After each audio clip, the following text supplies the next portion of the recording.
Alcatraz, a place where the most dangerous criminals in America were sent to rot, locked away in the middle of the freezing San Francisco Bay. No one had ever escaped. No one. Until one fateful night in June 1962. Frank Lee Morris was no ordinary prisoner. With an IQ higher than most, Morris had escaped prison before. But Alcatraz was different. It was impenetrable, or so they thought. Morris wasn't alone. He teamed up with two brothers, Clarence and John Anglin. Together, they spent months plotting their escape.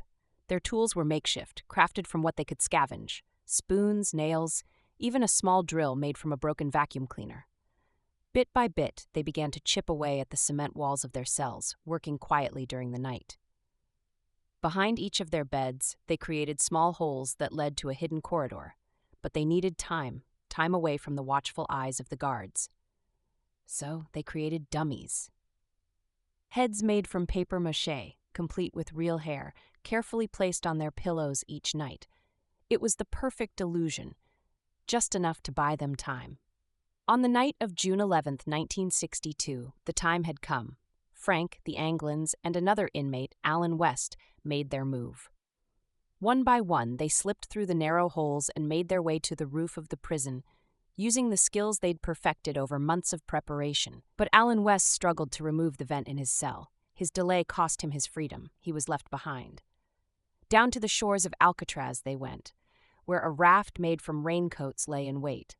The final step was the most dangerous, crossing the freezing, deadly waters of San Francisco Bay. And just like that, they vanished into the night. The next morning, the guards found only empty cells and the dummies lying in the beds. An intense manhunt followed. The waters were searched, pieces of the raft were found, but there were no bodies. Many believed the men had drowned in the icy waters, their dreams of freedom sinking with them. But to this day, no one knows for sure. Did Frank Lee Morris and the Anglin brothers meet their end in the cold waters of the bay? Or did they pull off the greatest prison break in American history, escaping to freedom, never to be seen again?